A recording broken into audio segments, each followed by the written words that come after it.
Dennis Prager here. Thanks for listening to the Daily Dennis Prager Podcast. To hear the entire 3 hours of my radio show, commercial-free, every single day, become a member of Pragertopia. You'll also get access to 15 years' worth of archives, as well as the daily show prep. Subscribe at Pragertopia.com. Hello, everybody, and a good Monday to you. And for approximately the 1,000th time, I hope you had a good weekend. Not everybody does. I do. I'm very lucky. I pretty much walk around life thinking the opposite of the question, when tragedy occurs to people, they go, why me? That's how I feel about all the good I have. Why me?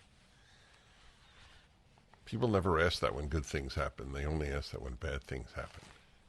And that's a subject for an Ultimate Issues Hour or even a Happiness Hour. They're very related, ultimate issues and happiness. Only God knows what will finally transpire in Russia. There was a full-fledged revolt. The problem is that the people revolting against Putin are as evil as Putin.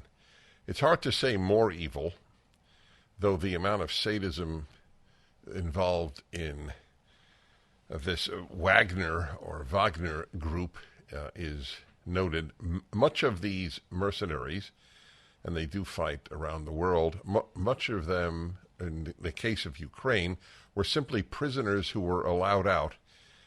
And to give you an idea of the moral level of at least some significant part of Russia, certainly not every Russian, these people were let out of prison and told that if they survive, 6 months, I think, then they are released from prison.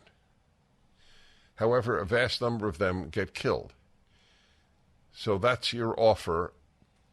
Chances are you'll die and very possibly get, of course, terribly injured and suffer a great deal, but at least you'll get out of prison.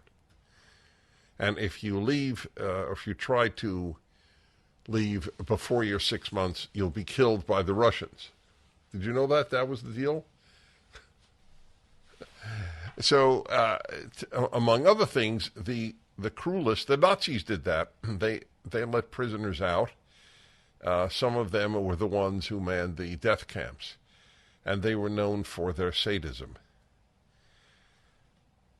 As a rule, prisons are not filled with good people. There are good and even innocent people in prison, but as a rule, what is it that Alan Dershowitz said many years ago before he became controversial for defending a Republican president, and whom he didn't even vote for? He said the fact is that, 99% or some extraordinarily high percent of the people we defend, he's a criminal defense attorney on occasion, and 99% of them are in fact guilty, but we have to give them a defense anyway, which everybody agrees to. This is however, it certainly shows the weakness of Putin, who gave an address to his people and compared this to the post-1917 Bolshevik Revolution and the horrific civil war that took place in Russia. And the reason for that is to appeal to the patriotism of the people. He, of course, is the innocent regime being attacked by people who want to undo the Russian Revolution, or the Putin Revolution, as you will. It is hard to know if he has done anything good for Russia while in power. Since I am prone to observations about life, allow me one more. Well, we probably get a few more today, pretty much every segment. But I have an observation on this. The ability of a handful of people to do staggering harm is one of the built-in tragedies of life. If Putin were a decent human being, he could have done so much good for Russia. He's animated by Russia being great. But there's a very big problem with his definition of great. Great means big and powerful government.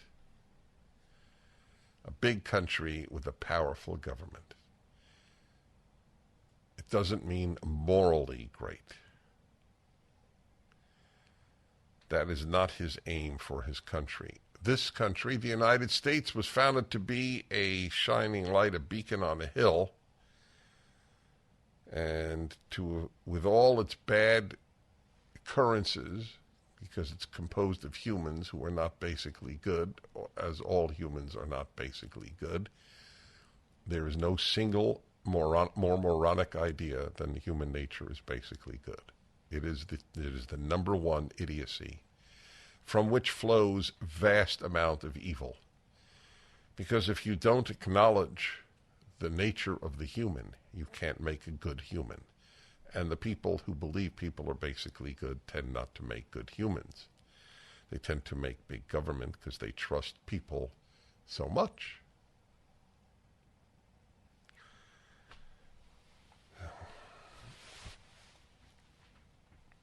We were founded to be morally great. And then the left began to shatter every dream upon which America was founded.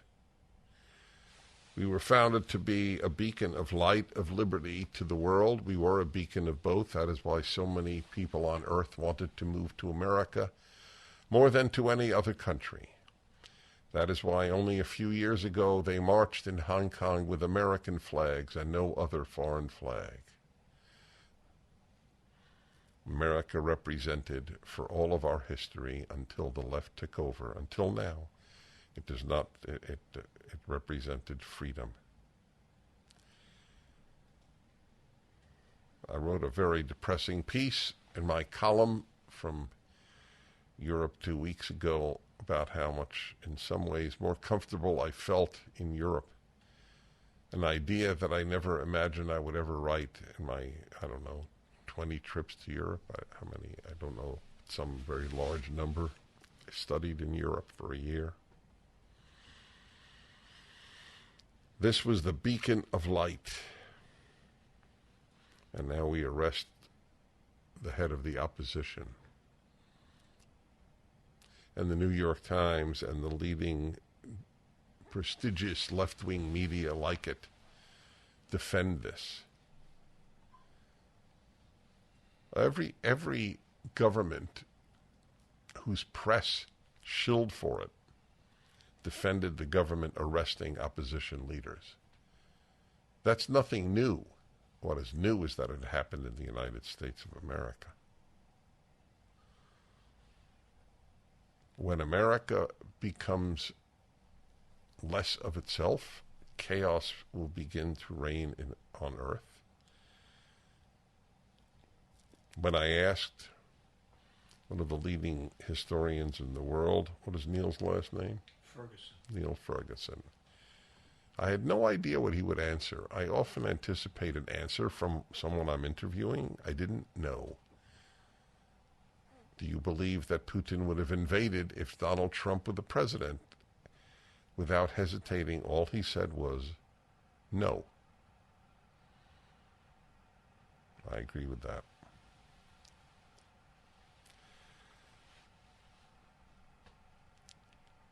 I have two positions on Ukraine.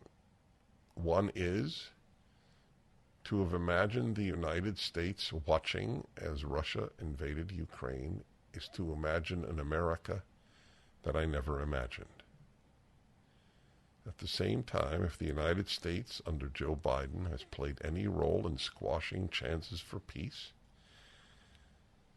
as Boris Johnson went to from Britain, went to Ukraine and did apparently squash a chance for peace. And the former Israeli Prime Minister, Naftali Bennett, said that he too was told by America not to proceed in his attempts for peace. That Joe Biden said that we want a regime change in Russia, that we want to have the Russian military deteriorate, so we're fighting to the last Ukraine in order to weaken Putin. Nevertheless, there was no choice but to support Ukraine. I haven't heard a single argument against that. Told that it's a corrupt regime. Yeah, may well be.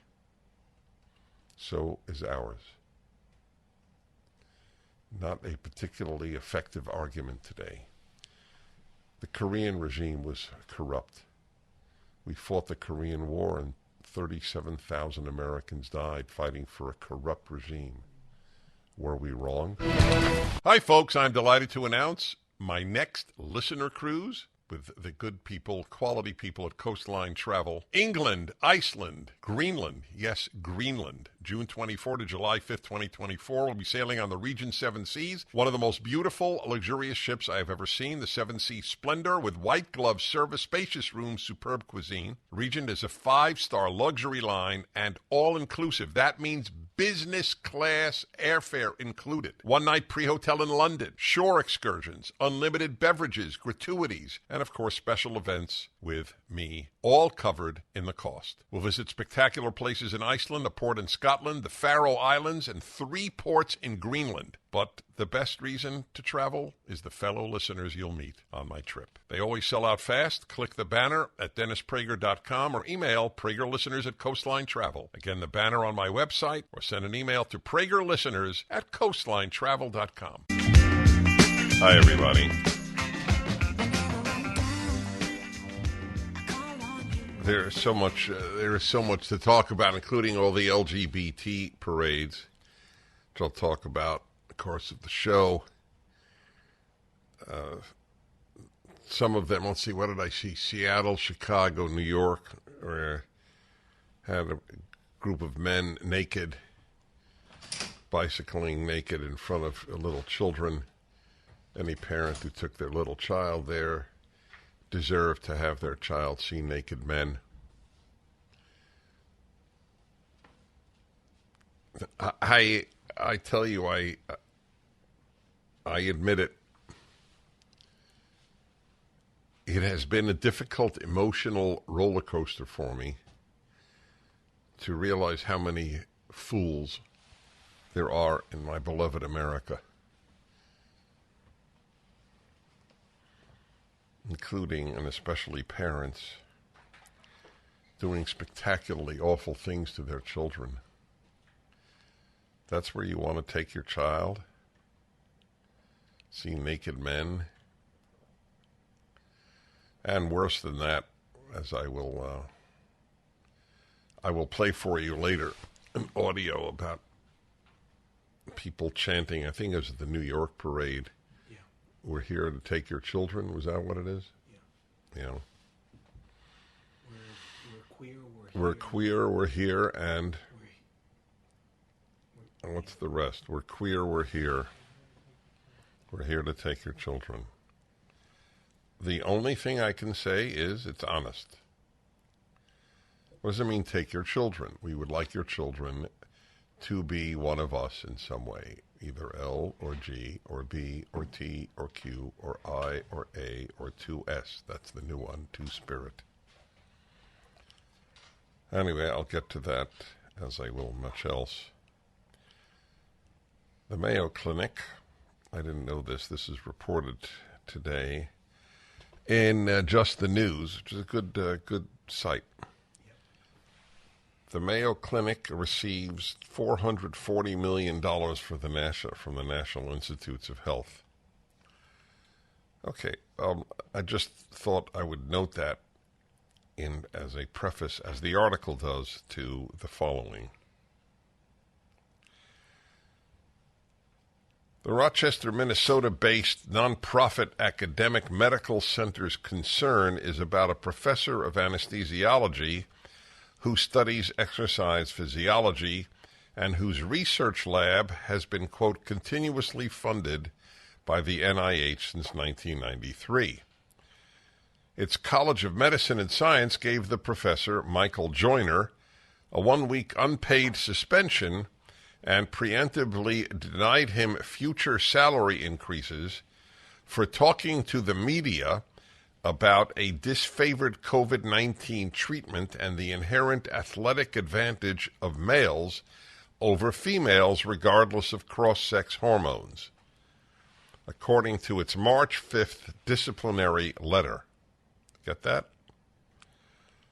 So he was, he's suspended without pay, and he might be denied future salary increases for talking to the media about two things: a disfavored COVID-19 treatment and saying that biological men, have built-in advantages over women in sports. Do you understand that it's the Mayo Clinic? Well, just for the record, for years I have been telling you that the Mayo Clinic has said that cigar smoking is as dangerous as cigarette smoking. It's from their website. People used to call my show, well, they still do on occasion, and say, Dennis, I agree with you 99% of the time. And I used to try to guess the 1% with which they disagreed. And my first guess would always be secondhand smoke. And about half of the time I was right. From the beginning, I said that they were lying to us that 50,000 Americans died every year from secondhand smoke. I think it's as big a lie as the effectiveness of school shutdowns and the like. The sciences are not dedicated to truth. They're dedicated to following their philosophy. And their philosophy is that smoking is bad, and smoking is bad, especially if you smoke cigarettes, but not necessarily if you smoke cigars or pipes, and not necessarily if you vape, and not necessarily for secondhand smoke, which may be bad for some people, in which case the smoker shouldn't smoke in front of them. But for most people, it is a non-issue, except aesthetically. Cigarette smoke stinks. I fully agree with that. But that's not the same as saying 50,000 people die. In other words, I saw in that when a scientific body is prepared to lie for the sake of doctrine, then it will lie on bigger and bigger things than cigars' inherent or alleged danger.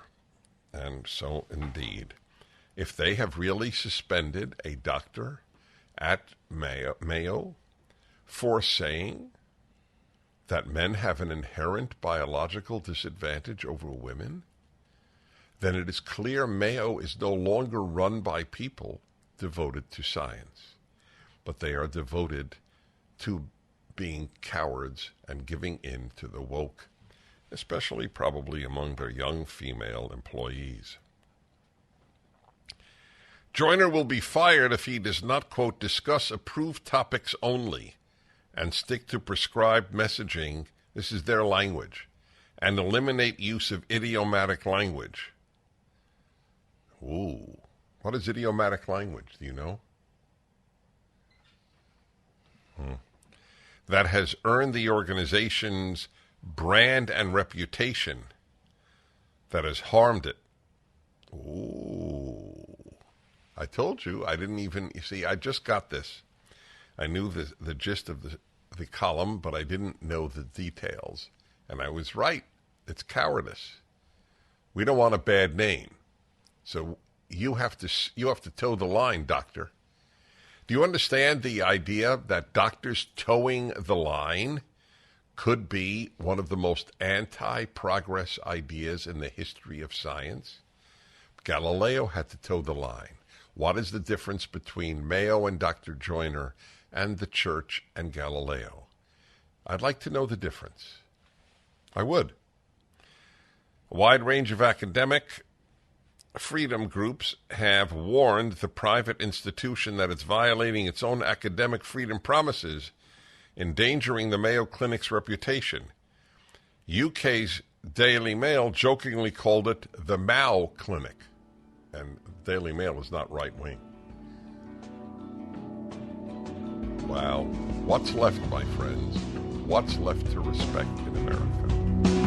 Gold dealers are a dime a dozen. They're everywhere. What sets these companies apart, and whom can you really trust? This is Dennis Prager for AmFed Coin and Bullion, my choice for buying precious metals. When you buy precious metals, it's imperative that you buy from a trustworthy and transparent dealer that protects your best interests. So many companies use gimmicks to take advantage of inexperienced gold and silver buyers. Be cautious of brokers offering free gold and silver, or brokers that want to sell you overpriced collectible coins, claiming they appreciate more than gold and silver. What about hidden commissions and huge markups? Nick Grovich and his team at AmFed always have your back. I trust this man. That's why I mention him by name. Nick's been in this industry over 42 years, and he's proud of providing transparency and fair pricing to build trusted relationships. If you're interested in buying or selling, call Nick Grovich and his team at AmFed Coin and Bullion, 800-221-7694. AmericanFederal.com, AmericanFederal.com.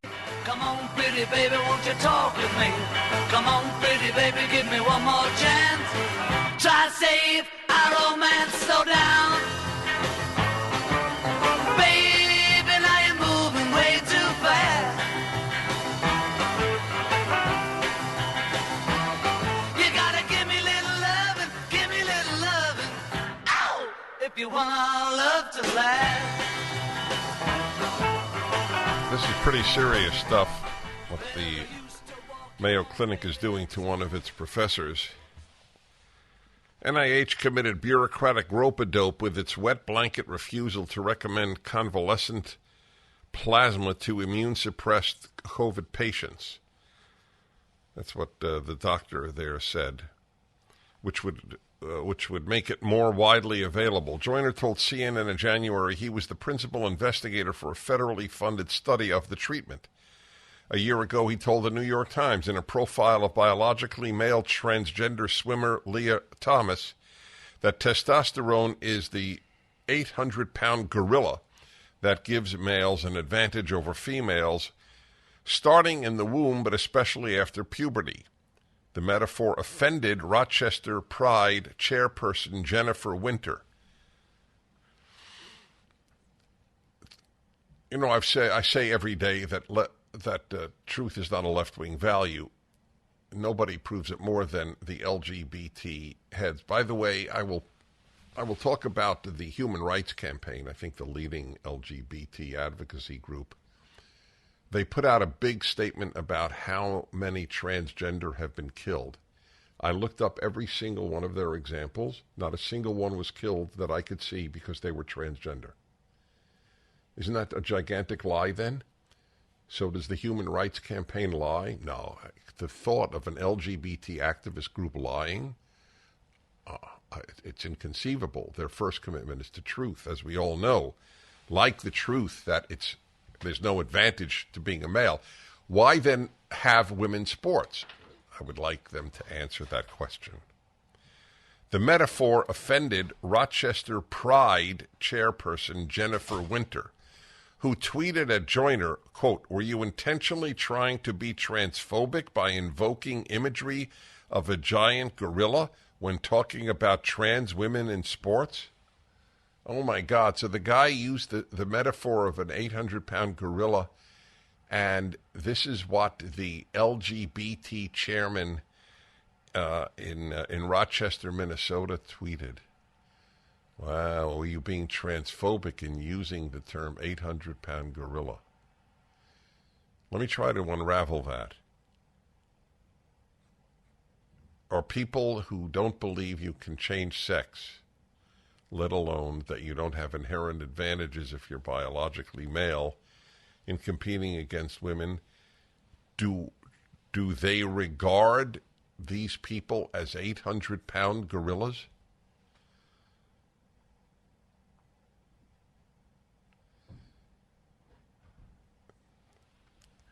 It is depressing. this Jennifer Winter is a fellow American. Joyner's remarks about NIH sheds light on a negative and unprofessional pattern of behavior going back to his comments about sex and athletic advantage, which were, quote, problematic in the media and the LGBTQI plus community at Mayo Clinic. Also states the disciplinary letter. Oh, so the Mayo Clinic does not wish to offend the LGBTQI plus members of the Mayo community. I love the term community. How come the gays we know are not part of that community?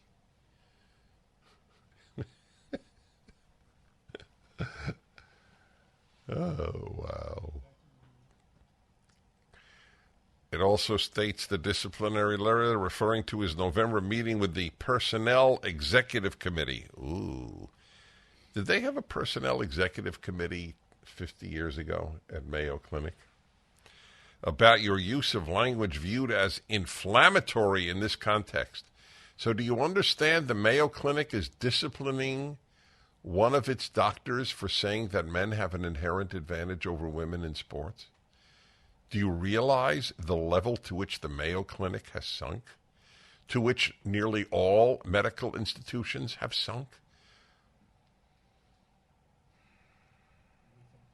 If it doesn't bother you, I am perplexed. Hi, everybody. Dennis Prager here. John Eastman is a law professor, and he was the dean of the, what was it? Yes, at Chapman, exactly. Chapman University Law School. Has a distinguished bio. His trial continues tomorrow. He is being tried, I think, in multiple states. He was one of Donald Trump's lawyers. And John Eastman, I'm going to read to you, John Eastman, from the Los Angeles Times article about you and the attempt to disbar you and even criminally charge you.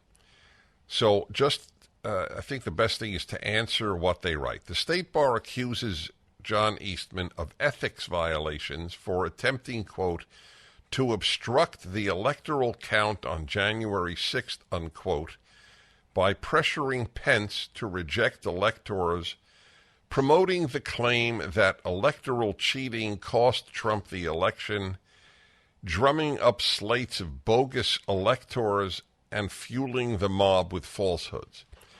So before you answer each one of these charges here, I don't understand why the State Bar can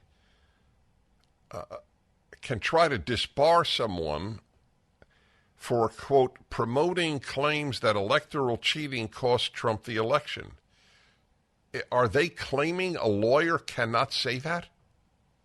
Well, apparently, the 38-page complaint, 85 paragraphs, 11 counts against me, says that my claims that the massive evidence of election illegality and fraud were false, among other reasons, because Bill Barr said there wasn't any such evidence, and I guess I'm just supposed to bow the knee to Bill Barr when he says something, even though I had evidence that proved what he was saying was not correct. And if this is the standard, one has to wonder why the multi-year false story that was pushed by people like Adam Schiff and Mr. Eric Swalwell, both members of the California Bar, I might add, and now have been demonstrably proved to have been false and knowingly false, why there was no investigation by the bar into them. But no, I mean, the Democrats have been making claims of election fraud in every election where a Republican was elected since, I think, 1984. And yet this one seems somehow different, according to them, because, well, it was Trump. And that's where we are. And extraordinary, I think, Dennis, an authoritarian crossing of the Rubicon. Because the defense, the charges against me are based on, well, the government said the opposite. So how dare you continue to say that what you saw with your own eyes was true? The government said otherwise, and you should just, bow the knee once the government says otherwise. That's not what our adversarial system is supposed to be, and we got to look at this in the broader context. This is really an effort to destroy the adversarial system, at least in election challenges, and they've admitted as much. The head of this group called the 65 Project, whose goal is to not only disbar all the lawyers that worked on the Trump election efforts, litigation, but to make them so toxic in their firms and communities that right-wing legal talent will never want to take on election challenges again. That's exactly it. That's right. Yep. That's exactly right. Your answer, I so wanted to interrupt, but I bit my tongue. In fact, it's bleeding. Sorry. You're forgiven. When you said that essentially what is being said is, if you differ with the government, and the government is Democrat, then you can be prosecuted because all truth comes from the government. So you may not know this, but I have played what you are about to hear from the New Zealand Prime Minister of Ardern, Jacinda Ardern, who, of course, is now going to be teaching at Harvard along with Lori Lightfoot. Harvard is really picking the creme de la creme. And this is what she said. It's a few seconds. You can trust us as a source of that information.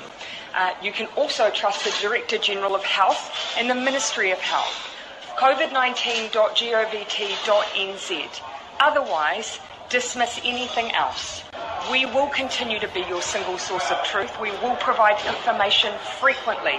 We will share everything we can, everything else you see, a grain of salt.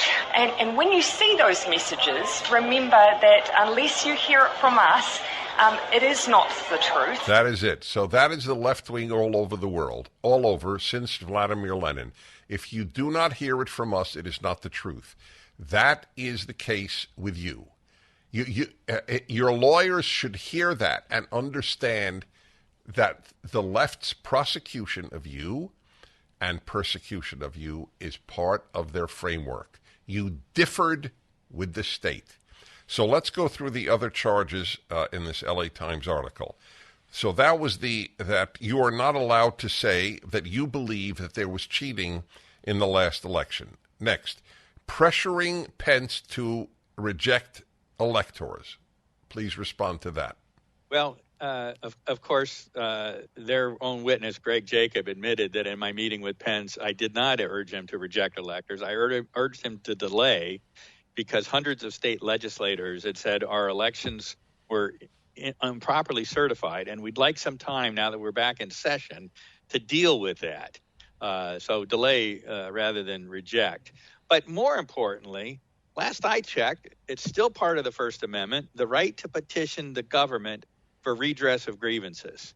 Vice President Pence has a primary role in the counting of electoral votes on January 6th. And my client, as well as millions of other Americans, had a grievance about the conduct of the election. So petitioning the government for the redress of grievances is exactly what the First Amendment protects. And yet apparently... What I don't understand, and we have to take a break, John Eastman, but I don't understand why what you did warrants your removal from the bar or a criminal trial. You're allowed to say what you think.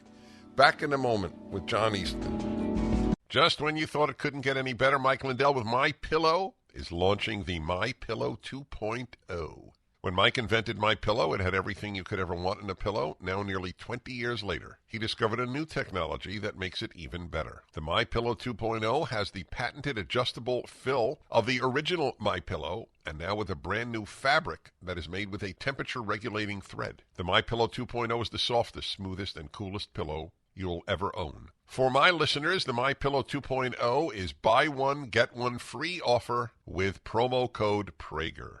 MyPillow 2.0 temperature regulating technology is 100% made in the USA and comes with a 10-year warranty and a 60-day money-back guarantee. Just go to MyPillow.com and click on the radio listeners square to the buy one, get one free offer. Enter promo code Prager or call 800-761-6302 to get your MyPillow 2.0 now.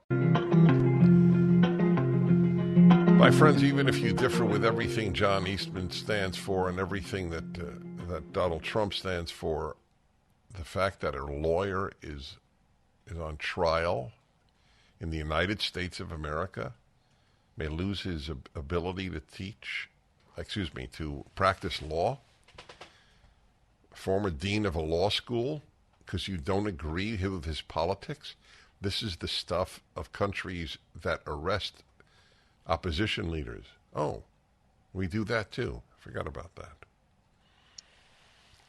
I'm reading the anti-Eastman piece. John Eastman is the person. John, I want to ask you, do you stand a chance? Maybe you can't answer this because maybe I shouldn't even ask it. So do whatever you want with the question. Do you stand a chance of a fair trial in Los Angeles? Well, Dennis, I'll just say what I've said before. I think the law is very clearly on my side. I had certainly plausible, if not completely correct, views on every statement I made and every legal position I advanced. And even if I would lose on those positions, the fact that they were tenable legal positions means as a matter of law, I should win handily.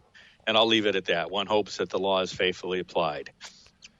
Right. So, again, I'm reading the accusation. To obstruct the electoral count on January 6th by pressuring Pence to reject electors. You say you asked for a delay. But let's say you even did say, I think you should reject the electors. Why does that amount to an illegality as a lawyer? Well, so there's a statute on the federal books.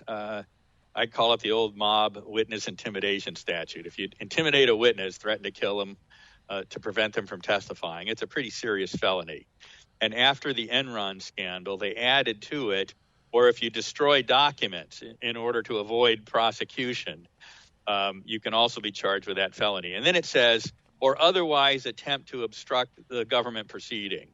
So they've taken that otherwise tied to destruction of documents and said anybody that petitions their government officials to slow down or come out a different way in a government proceeding is somehow obstructing. This is a very expansive interpretation of a vague statute. I don't think the Supreme Court will tolerate it when it gets up there. One hopes that the lower courts see the problem long before it has to go all the way to the Supreme Court.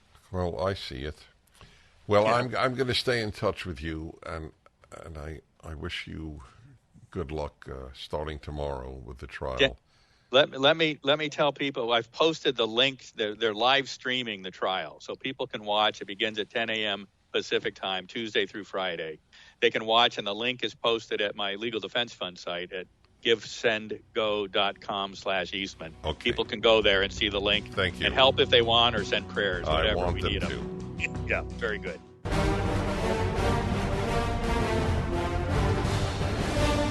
Hello, everybody. Dennis Prager here. Hope you had a good weekend.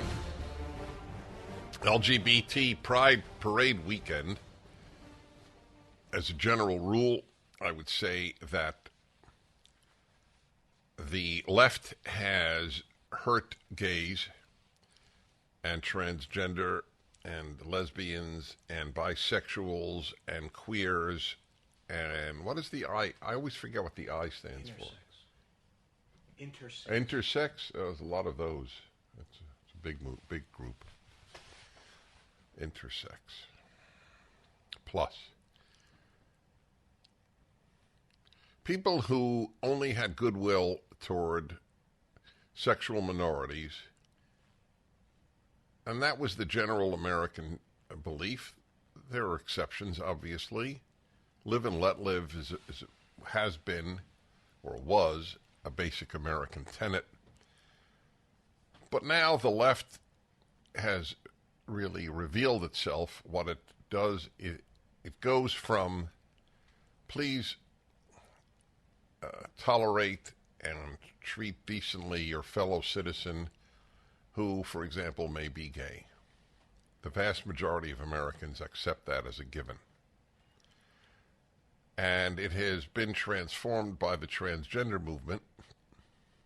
By the way, I wish I had a recording of this years ago, at least a decade ago. I asked what was the T doing there.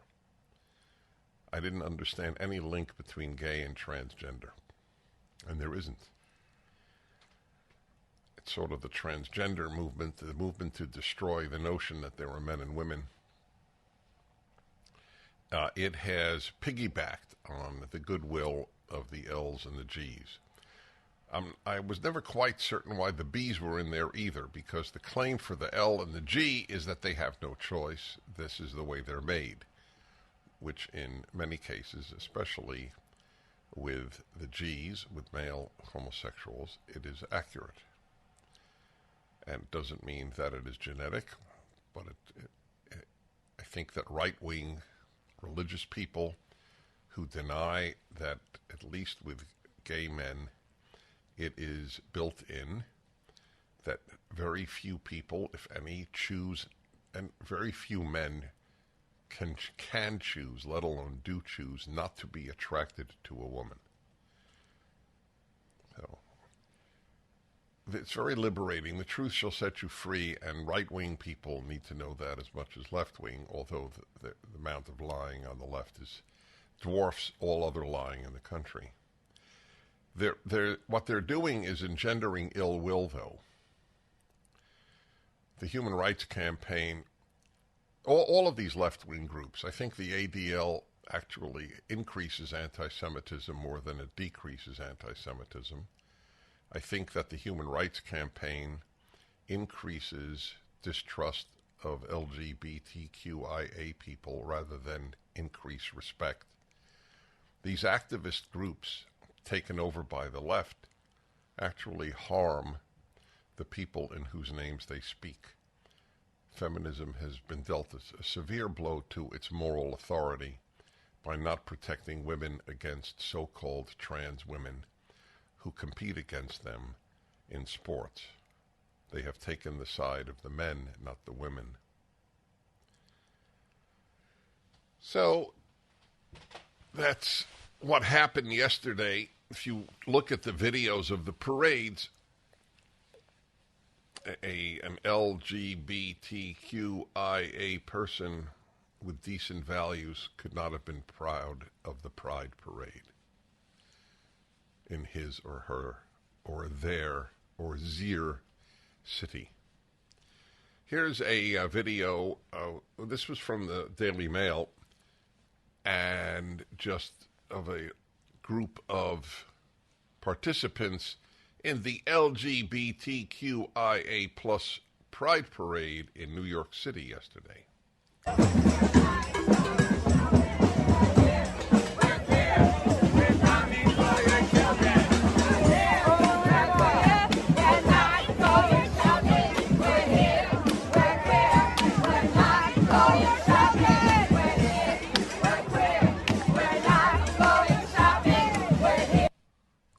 We're queer, we're coming for your children. Is that right?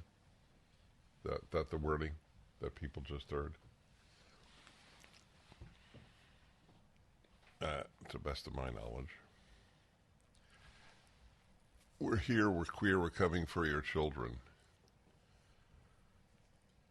And then there were the pictures, the videos of the naked men participating in the parade. I think that was Chicago, but I'm not certain. Seattle, it was Minneapolis. Naked men? Yeah. Oh, and a lot of them? Yeah. Seattle as well. And what was the other? Minneapolis. Well,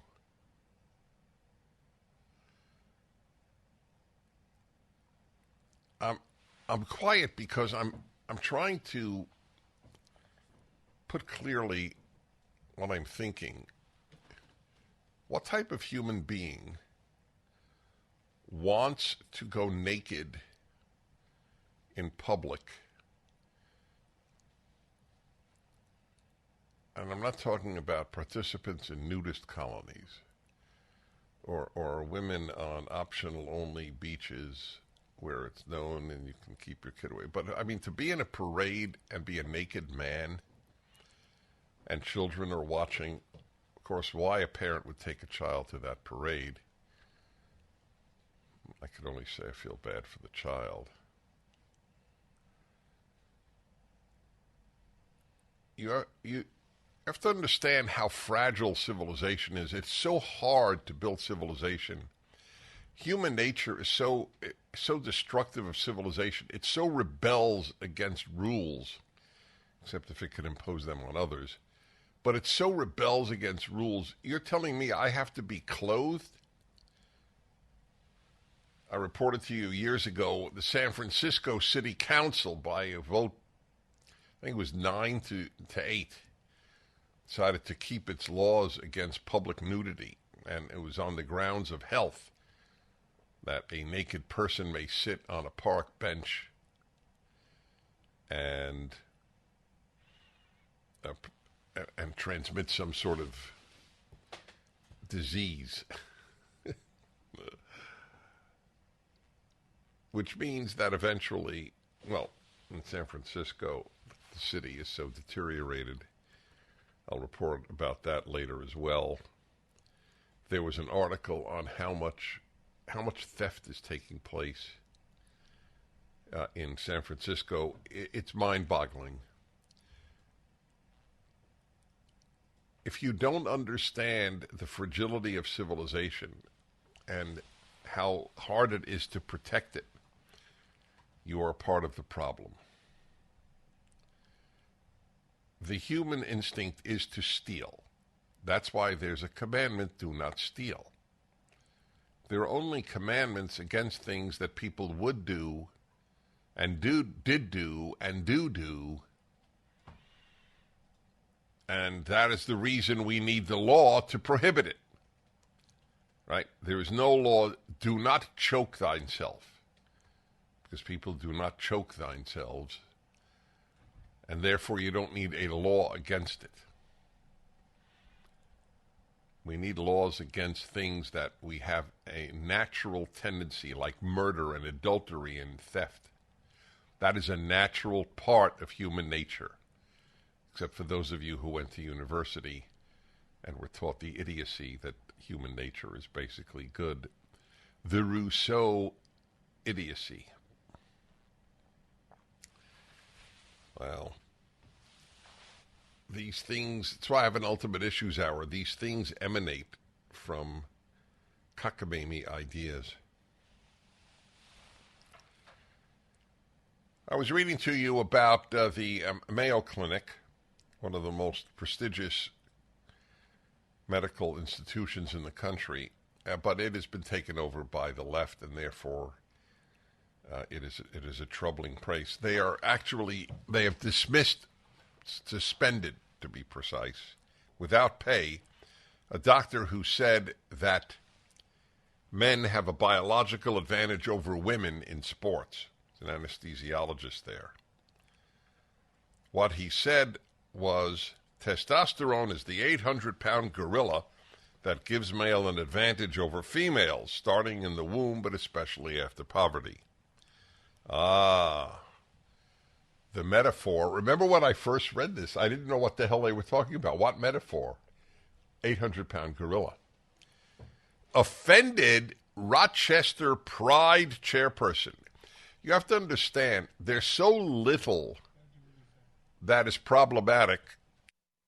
There is so little that is problematic in what is being said, in how gays are treated, that the Pride people, like, in fact, the NAACP and the left generally, they make up reasons to be offended. That's why they're called microaggressions, because there are so few real aggressions against blacks in America. They must make up microaggressions. If you say that that the only race is the human race, that is considered racist. We'll return. This story that I am reading to you about the Mayo Clinic is very scary. The deterioration of the Mayo Clinic, one of the most prestigious medical institutions. But I had said I was worried about the direction of the Mayo Clinic toward propaganda when it writes on its website. Do you want to check if it still does? Mayo Clinic is cigar smoking dangerous. And they say it's no different from cigarettes. That's a lie, my friends. So I want you to know I'm saying that the Mayo Clinic lied. If I don't know if it still has it on their website when it says it's as dangerous as cigarettes. How could it be as dangerous? They know it's not. You don't inhale cigars. So how could it be as dangerous?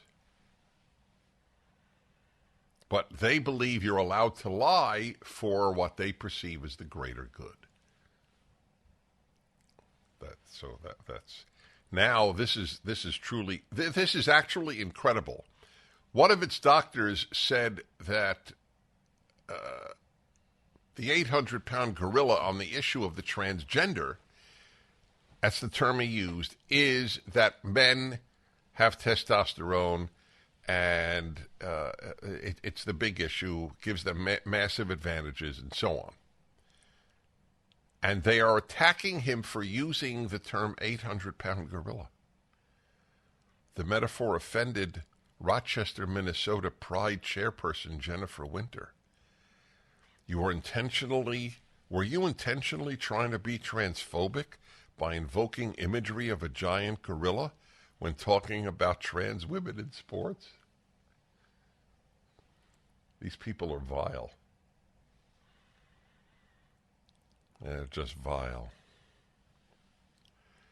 Anyway, well, I'll keep you informed on that particular issue. It's really gone viral. I never really expected this to happen.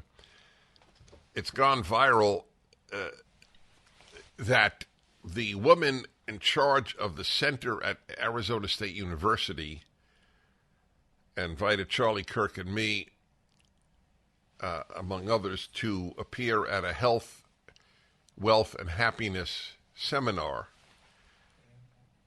Anna Atkinson, whom I had on the show last week, so she wrote a piece for the Wall Street Journal, and that started the process here. 39 of the 47 professors of this particular college opposed my coming and Charlie Kirk's coming.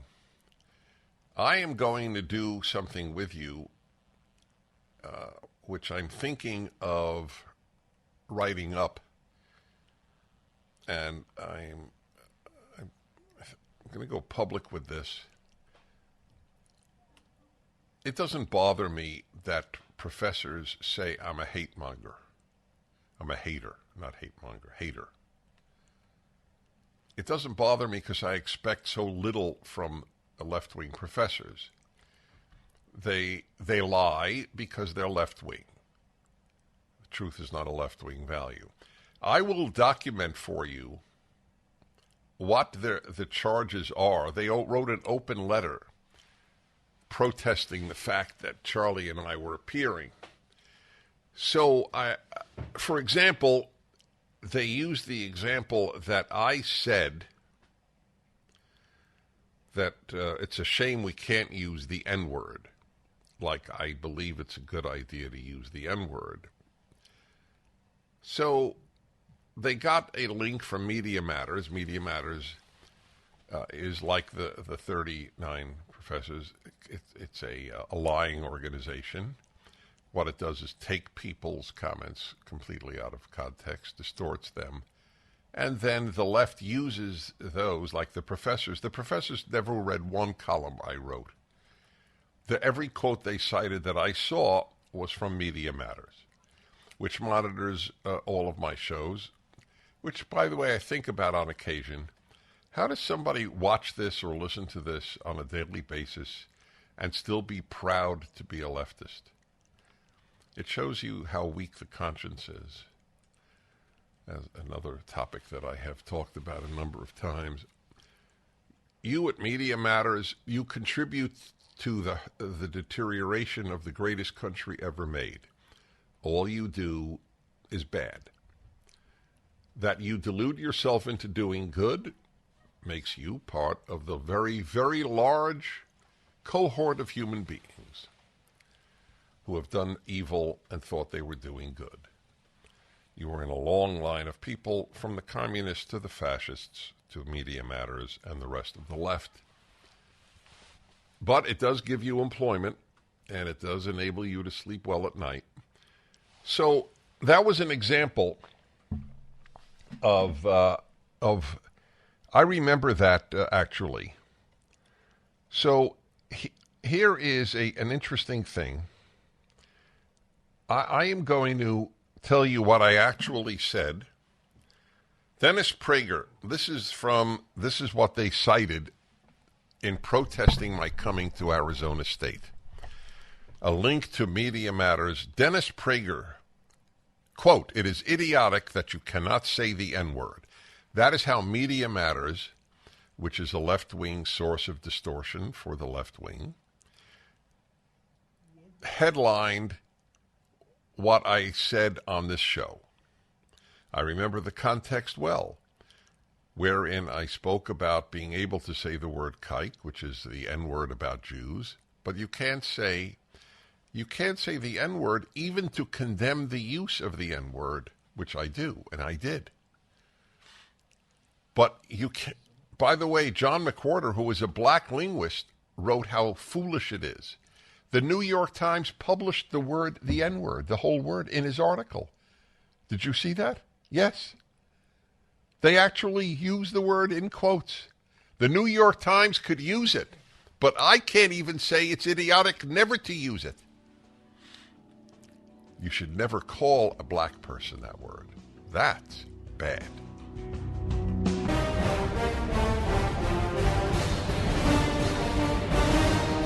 Hello there, everybody. Dennis Prager here. Those of you online calling, I'm going to take some of your calls, so don't hang up. But I do have an extraordinary guest. Had him on a number of times. John Yoo is a professor of law at the University of California, Berkeley. And his new book is The Politically Incorrect Guide to the Supreme Court. I have read a number of the politically incorrect guides. They are, in my estimation, batting 1,000. They are truly excellent. You learn an immense amount in non-academies, for which alone John Yoo should be congratulated, since he is an academic.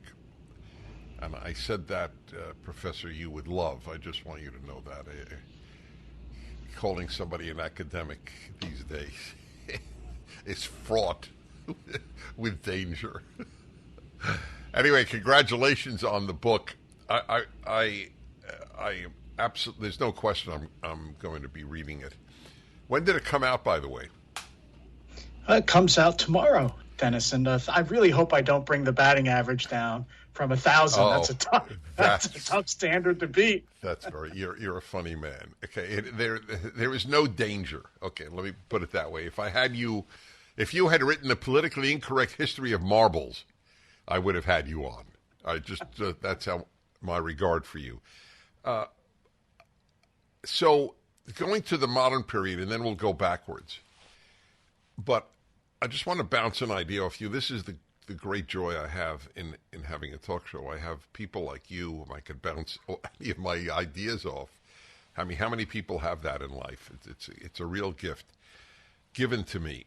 So when I look at the massive change in America, the true cultural revolution, people generally point to Roe v. Wade. I point to an earlier decision, 1962. I don't remember who versus whom, but it was the school prayer decision in New York State. It's totally okay if you don't see it this way, but do you see that as a watershed the way I do? It's So you're referring to Board of Education versus Everson, I believe. Right, I assume. School prayer case. Right, the Regent's Prayer in New York State. Yeah, I don't think that decision alone, but it's part of a group of cases that occurred under the Chief Justiceship of Earl Warren, and I think culminated in Roe versus Wade. So you have a period of 10 years where the Supreme Court decided to intervene in a lot of the basic social questions of our society and to impose its vision of what was best for the country by freewheeling interpretation of the Constitution. And so it's not just school prayer, it's also abortion, it was also contraceptives. You could go on and on. But the point of my book was to explain, one, how today's progressives are trying to accelerate that process through the courts. And to also explain why we're seeing this current attack on the court, while you're seeing things like the leak of the abortion decision last year, for the first time in history, the leak of a full Supreme Court opinion, an assassination attempt on Justice Kavanaugh, and now this escalating attacks on the ethics of the justices, these proposals to pack the court. My argument in the book is that progressives, particularly the very far extreme kind, see the Supreme Court and indeed most institutions as stopping them from achieving their utopian social visions. Wow, that was great. There was a sentence there, I remember the gist, not every word, but decided to impose its social views. So do I infer from what you said that prior to the Warren Court, Supreme Court justices were more, if you will, humble about their role in society? I would say so. I think that the court's view, and you're seeing this in the return of abortion to the states, you're seeing this in the Dobbs opinion from last year. The Supreme Court's basic attitude was, for most social questions, the Constitution leaves the question up to the political process, either the state legislatures and elections, or sometimes the federal government through Congress and the president. But that most justices did not think it was their job to sort of set social standards for the country. To the point, to the extent that they were active, it was at first in trying to identify economic rights, like the right to own property, the right to make a contract. FDR tried to destroy that. I think he successfully did destroy that element of the Supreme Court's jurisprudence when he threatened to pack the court during the New Deal. And then the question of race, where I think most Americans think what the court did with Brown versus Board of Education in the years after to end segregation by law. That was the other area where the court was active. But I think what happened was that the court then went too far. The court went beyond its job in enforcing the equality of everyone on the basis of race as required by the Constitution to try to cure what it saw as society's ills in lots of other areas. And we are sort of living through that, I think, the tail end of that period now. I think that's still been going on. You could say, look at the gay marriage decision, Obergefell. Look at the decision striking down anti-sodomy laws in Lawrence versus Texas. I think this vision that was started under the Warren Court with the decision you mentioned and a series of others kept going until, I think, really, until President Trump appointed 3 very conservative justices to the Supreme Court. How then do you look at the Brown versus Board of Education decision? Since we both agree that the Supreme Court has overstepped its role, how do you regard that? Obviously, we both, I'm just saying this for the sake of left-wingers who monitor my show, we both oppose racial segregation. It's the left that doesn't. They have all black graduation and all black dorms. The racism in America is overwhelmingly from the left, in my view. But how do you view that? Was it overstepping its bounds? And if it wasn't, how is the Supreme Court to know this should be left to the political process and this should be left to us? Well, Dennis, first off, the way the left monitors your show and then the way the left monitors me, they're going to be very busy having us intersecting at the same time. On the other hand, they can kill two birds with one stone. They only need one guy. Yeah, we're actually saving them money. That's right, exactly. So I actually, this is the fundamental question that we try to wrestle with in the book. Not the left saving money on monitoring conservatives, but how does the court know when it should use its awesome power of judicial review to block the majority, right. something it wants to do, versus when do you leave something in the political process? And so we argue the only thing that can answer that question is closely focusing on the text of the Constitution as it was understood by those who ratified it and wrote it. And so it's clear from the text of the 13th, 14th, and 15th Amendments, which were added right after the Civil War.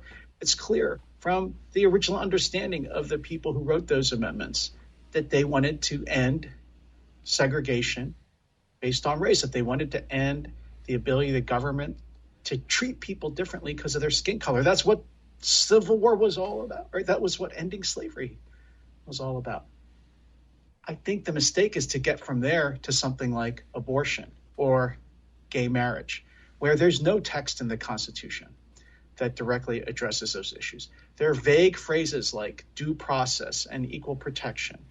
And it's those kind of clauses where the Warren Court and then the courts, the justices after that, sort of drove a whole truck through to engineer a kind of, their vision of the future of society, just because there were 5 votes out of 9 on the Supreme Court, and to toss aside the considered views of the majority of the American people.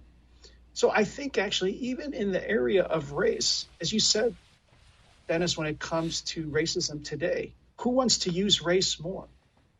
Because Brown was a success, I think, the left went too far, and then they started to think, well, we can also engineer a racial utopia. So we're going to allow the use of race in college admissions, and we're going to use now the idea of diversity to allow social engineering.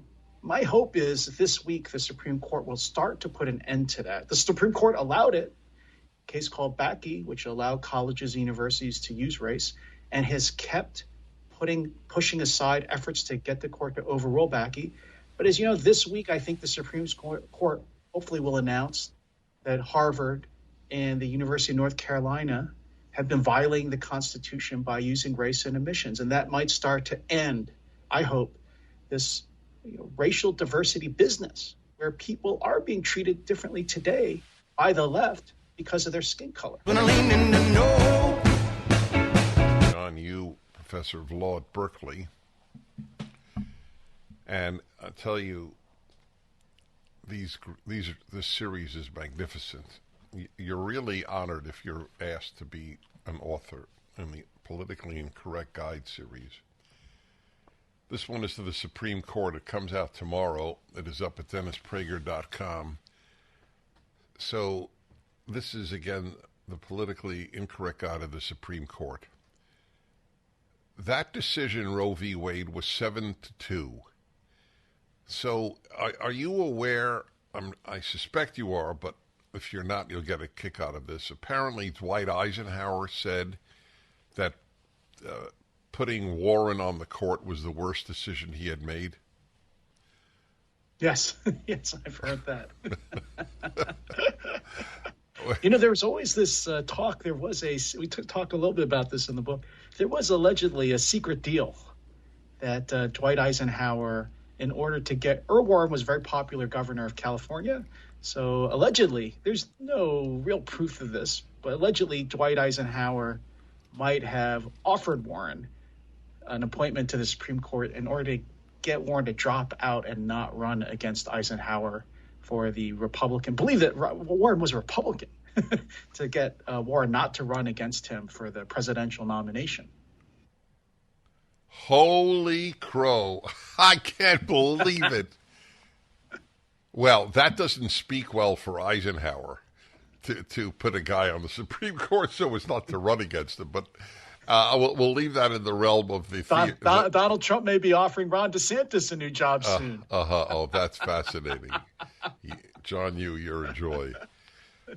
So I just want to understand the dynamics here, because your point and the whole point of all of us is the issue is not abortion. The issue is whether the Supreme Court should rule on it. Yes. It's a social issue. By the way, let me just take less than a minute, hopefully, of your time to tell you of a way I understand much of the modern era. The left uses everything for social engineering. And I'll give you an example, journalism. Did you notice there are no more reporters? There are now journalists. The word reporter was regarded by the left as demeaning. If all you do is report the news, you are not shaping society. So journalism, reporting should be used for social engineering. Everything should. Even now medical schools, there is no end. Sports, there, and so apparently it might have begun with the Supreme Court. Dennis, I'd even go farther. I would say that actually the left wants to stop any institution which stands in its way. Because if you have the ultimate vision of racial justice, you have the ultimate vision about global warming, why would you let something like the Supreme Court or the separation of powers or the Constitution get in your way? And so, yes, and this is, I think the Marxists were very open about that they wanted to do. So they said, instead, take over the cultural institutions, as you said, the media, Hollywood, universities were first. Use those to pressure society to overcome the founders' Constitution in order to achieve their vision of utopia. Whereas if you think about what the Supreme Court and our Constitution are designed to do, it's to slow everybody down. It's to get people to think cautiously. It's to separate power, not to concentrate it so that you can engage in social engineering. And the founders were not people who thought 50.1% of the country should decide everything, that there should be individual liberties, because they knew that majorities could do harmful things. And this idea, I think really, if you're going to say there was one president or leader who was at fault in this, I think it's Woodrow Wilson. He was one. You were just talking about, people like Fillmore and Buchanan earlier. I think Woodrow Wilson has done a lot of harm to the country because he's the one who came in and said, the Constitution's obsolete. It's an anachronism. We need to overcome it and design modern forms of government and this goes to your point too, to put into effect modern theories of how we should regulate society. Well, we couldn't agree with you more. I couldn't agree with you more. I blame Teddy Roosevelt for Woodrow Wilson. And I don't understand why he's such a hero to so many conservatives when his egotistic run with a third-party vanity ticket made it possible for Woodrow Wilson to win. But it's one of the riddles of life that I cannot solve, why he is a hero to conservatives. When the damage that Wilson did. By the way, just for the record, Wilson was the first academic to become a president. I totally agree with you. I know you do. I know you run do. Anything.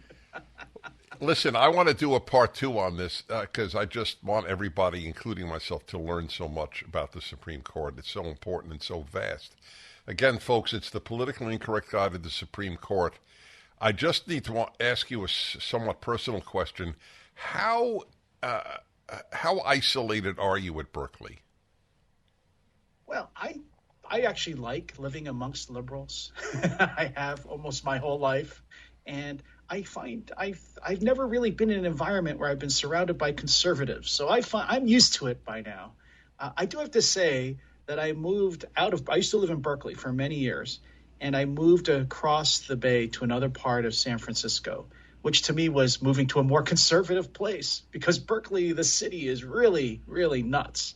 I mean, all these bad trends you see in the country these days, they started here. That's right. So it would be interesting. I've always wondered what it would be like to be on a faculty where instead of 50 liberals against me would be 50 liberals against 2 conservatives. But on the other hand, that would be an unfair advantage to conservatives. God, is that ever true? You're terrific. John Yoo, professor of law at Berkeley. The book, The Politically Incorrect Guide to the Supreme Court. We'll do a part 2. Thank you. Thanks, Dennis.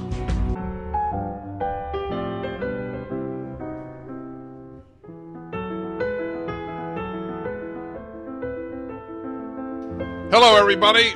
Welcome back to the Dennis Prager Show.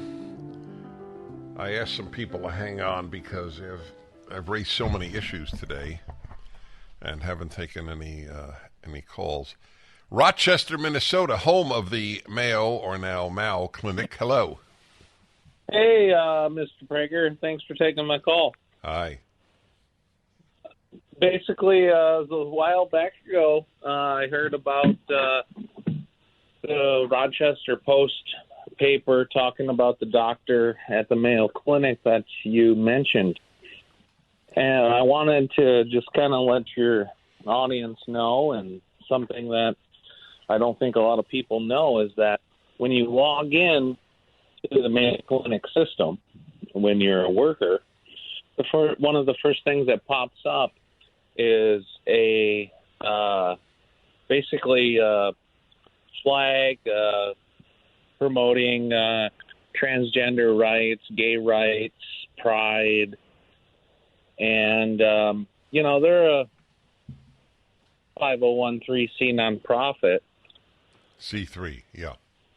Not sure that they should be diving into politics, but the fact is that not long after this issue with the physician, they started promoting workers, promoting workers to their trans agenda. Yeah. It suffices for me to point out to people that because of its woke doctors and other employees, the Mayo Clinic is going the way of Bud Light. And that bothers me because there are a lot of good people there doing good medical work. And they're intimidated.